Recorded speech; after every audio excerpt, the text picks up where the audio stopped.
This makes me feel lighter. Dad certainly said that, even though it was during the funeral of Mom, who committed suicide after being betrayed by Dad. The cold reality is that Mom left us without ever revealing the truth. "Where's Mom?" Brian, who was 5 at the time, asked, gripping my hand tightly. The portrait of Mom shows her smiling warmly, but I know how much she suffered because of Dad. I'll never forgive him. To let go of Mom's regrets, I, at 10 years old, clenched my teeth and took a stand. Fast forward 10 years. I've slowly cornered them into a living hell. I'm Mia, a 20-year-old nurse. I live with my grandparents and 15-year-old Brian. We're a family of 4. When I was 10, Mom passed away and Dad quickly remarried, abandoning us. The remarriage happened so fast. It was as if it had been planned while Mom was still alive. Thankfully, my maternal grandparents took Brian and me in, showering us with love and care. Even as a child, I felt grateful and guilty seeing my elderly grandparents work hard for their adorable grandchildren, and I wanted to start working to ease their burden. Maybe that's why people always said I acted mature for my age. I have a painful past, and I can't forget, and nightmares that still haunt me. Back when I was 10, my parents fought almost every night, filling me with anxiety about what would happen to our family. One day, I woke up to the sound of their arguing. Peeking through a slightly open door, I saw Mom tearfully pleading with Dad. "Going to see her again, aren't you? You have 2 kids, you know. Please, think about the children." Enough! I'm tired of your ugly face. "That's cruel." I don't even want the kids. I'm leaving you for Nancy. "Just get out!" Mom, despite the harsh words, glared at Dad and retorted, "If that's how you feel, fine. But you'll pay alimony and child support. And I'll take this house as part of the property division." What? Hearing this, Dad raised his arm to hit Mom, and I couldn't help but scream, "Stop!" Dad looked at me, surprised. His eyes were wide open, bloodshot and terrifying. Gathering my courage, I stood in front of Mom, arms spread to protect her. "I hate you, Dad!" With a click of his tongue, Dad slammed the front door shut and left. Brian, startled by the yelling, had woken up and was crying. Mom hugged Brian and me, breaking down in tears, but whispering in my ear, "As long as I have you two, that's all I need. I'll keep fighting, even if we divorce." But 3 days later, Mom was gone. She committed suicide by jumping from her 5th-floor condo in the middle of the night. I woke up to the sound of the loud sirens of ambulances and police cars, and my mom, who was supposed to be sleeping next to me, was gone. So I had a bad feeling. Mom's handwritten note on the table said, "I can't leave." That's why it was determined that she committed suicide. On the day of the funeral, I stroked Mom's beautifully made-up cheek as she lay in the coffin. But there was no way she would wake up, and I couldn't stop the tears from rolling down her cheek. "Mia, why won't Mom wake up?" I took little Brian's hand and left him in the care of our grandparent, who was crying loudly. As I walked over to sit next to Dad, I heard an incredulous murmur. This makes me feel lighter. Dad did indeed say that, even though it was during the funeral of Mom, who committed suicide after being betrayed by Dad. Why would he say something like that at a time like this? The photo of Mom on the memorial table shows her warm smile, but the person who pushed her to the edge was dead. I couldn't believe that Mom, who was supposed to be strong for Brian and me, left us by taking her own life. Maybe it was my fault for saying I hated Dad. Maybe I should have helped Mom more. Even though I was young and struggling, Dad had this smug grin on his face. Something's not right. There must be some hidden truth to all of this. That's what I felt, even at the age of 10.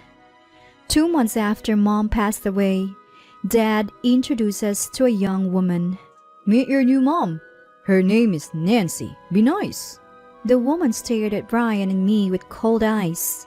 Mom just passed away and now this? Was this the plan all along? I remember Mom saying during a fight with Dad, You're going to see her, aren't you? "This woman must be that Nancy." I looked at Nancy, bewildered. Living with her is going to be a nightmare.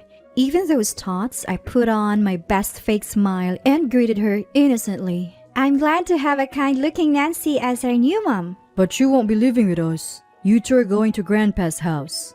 At that moment, Dad chose his affair partner Nancy and easily abandoned Brian and me. Still, I pretended to feel nothing and responded to Dad. "Is it because Grandpa and Granny look so sad? I understand, but I'll miss not seeing you, Dad." When I said something I didn't mean, both Dad and Nancy smirked. Enjoy your laughter while you can. With that silent scream in my heart, I kept my mouth shut. Mom must have committed suicide because of Nancy's appearance. I won't let this go, Mom. Watch me. At 10 years old, I decided to take action to help my mom find peace. But back then, I was just a kid in elementary school. I racked my brain, wondering what a child could do.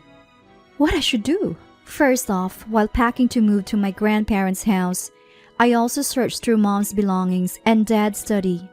I had a feeling that Mom's stuff might get thrown out now that there was a new woman in Dad's life. I found something astonishing, but I didn't know what to do with it at that time, so I quietly tucked it into my bag. And so, we started living with our grandparents. Raising 2 growing kids must have been tough for them at their age. Grandpa took a job as a security guard, and Granny started working part-time at a supermarket checkout.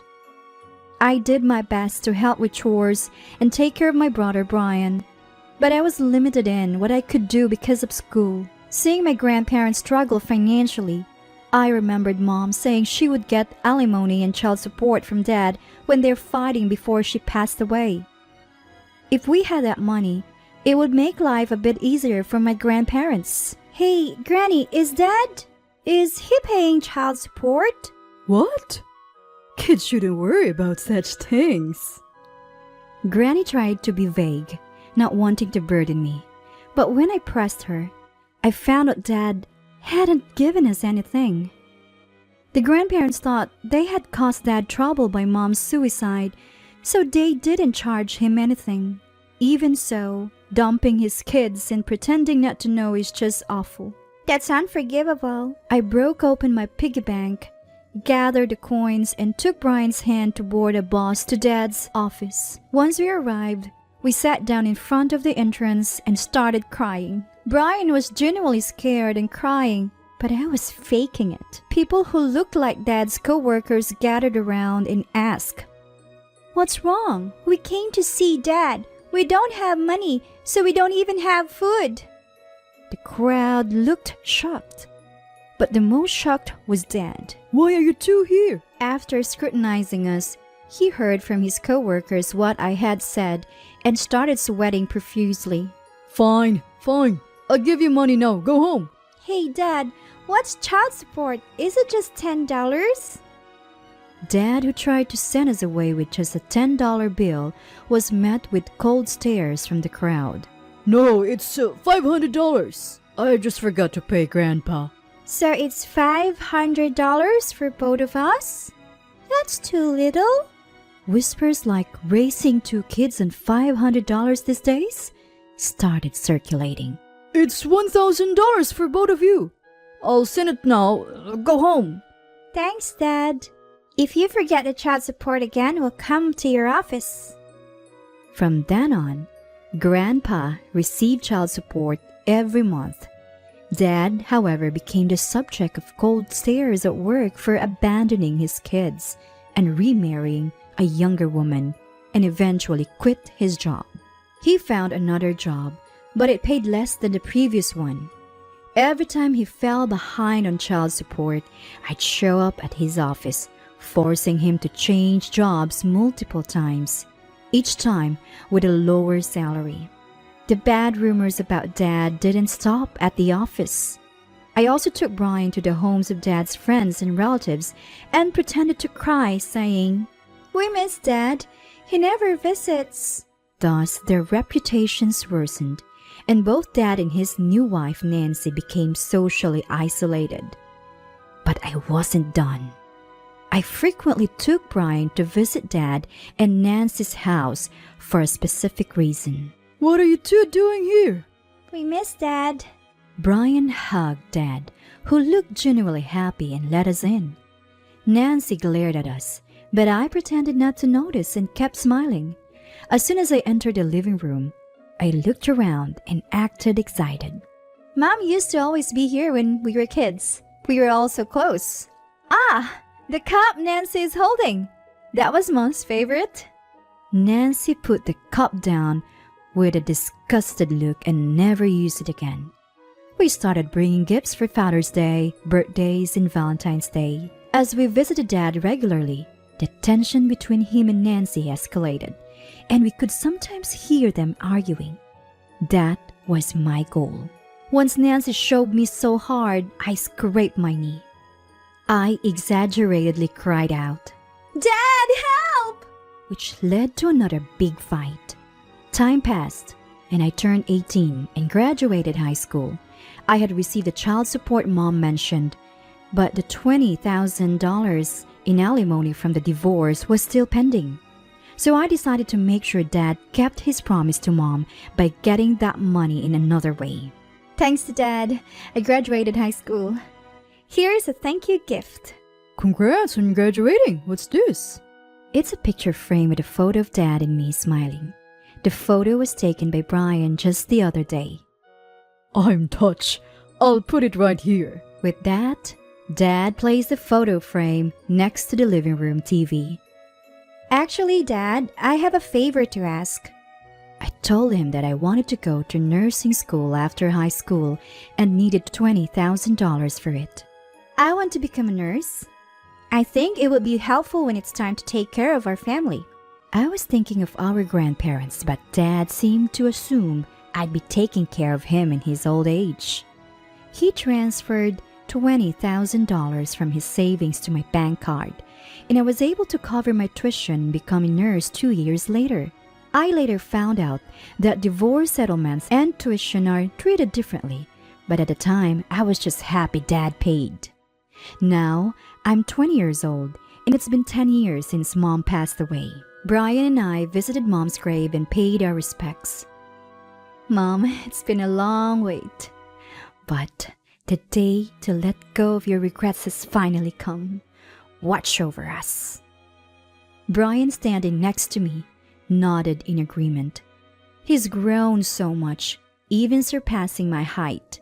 He's become strong and athletic. Actually, I've confided everything to Brian, and he's agreed to help me with what I'm about to do. We arrive at Dad's house, where we've spent many years. Dad greeted us warmly, but we were emotionless. Dad chatted away even though we hadn't asked him anything. Actually, I divorced Nancy after all the fights. But I have you guys. Let's live together in this house again. Did Dad really think we'd be happy about this? But I knew about Dad's divorce because I orchestrated it. I've been waiting for this moment. Who are you? Mia, what are you talking about? You took away our precious Mom's life. I've never considered you my dad. For the past 10 years, I've been patient just to let go of Mom's regrets. Dad never expected this attitude from me. His face turned pale and his lips trembled. Your mom committed suicide. Are you trying to say it's my fault? I think there was also a suicide note that said I can't leave. Huh, this is part of that letter? I pulled out a letter that I had found in Dad's study when I was a kid and had kept tucked away ever since. This was a letter Mom wrote to Dad during a time they were fighting over an affair. I get that your feelings have shifted to Nancy. If you agree to pay the $20,000 settlement and $1,000 monthly child support in the divorce, then let's divorce. Please, let me and Brian live with me. if I don't have those kids?